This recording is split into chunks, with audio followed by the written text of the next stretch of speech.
Friends, ಈ ಘಟನೆ ಆಗಿರೋದು ನಾರ್ತ್ ಇಂಡಿಯಾದಲ್ಲಿ. ಗರ್ಭ ಧರಿಸಿದ್ದ ಒಂದು ಹಸುವಿಗೆ ಅಪಘಾತ ಆಗಿ ಹಸು ಹಾಗೂ ಅದರ ಮಗು ಎರಡೂ ಕೂಡ ಸತ್ತು ಹೋಗುತ್ತವೆ. ಅಲ್ಲಿನ ಆಶ್ರಮವೊಂದರ ವೈದ್ಯರು ಅದರ ಪೋಸ್ಟ್ ಮಾರ್ಟಮ್ ಮಾಡ್ತಾರೆ. ಆಗ ಅವರಿಗೆ ಗೊತ್ತಾಗತ್ತೆ ಅಪಘಾತದಿಂದ ಹಸುವಿಗೆ ಇಂಟರ್ನಲ್ ಬ್ಲೀಡಿಂಗ್ ಅಂದ್ರೆ ಮೈ ಒಳಗೆ ರಕ್ತಸ್ರಾವ ಆಗಿ ಸಾವನ್ನಪ್ಪಿದೆ ಅಂತ.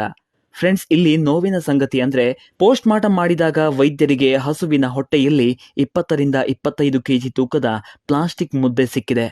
ನಿಜಕ್ಕೂ ಇದನ್ನ ನೋಡಿ ಎಂಥವರಿಗಾದ್ರೂ ಕೂಡ ಕರಳು ಚುರುಕ್ಕನತೆ. ಎಲ್ಲೆಲ್ಲಿ ಪ್ಲಾಸ್ಟಿಕ್ ಅನ್ನ ಬೇಕಾಬಿಟ್ಟಿ ಎಸಿತಾರೋ ಅಲ್ಲೆಲ್ಲ ಇದೇ ರೀತಿ ಜಾನುವಾರುಗಳು ಪ್ಲಾಸ್ಟಿಕ್ ತಿಂತಾ ಇವೆ.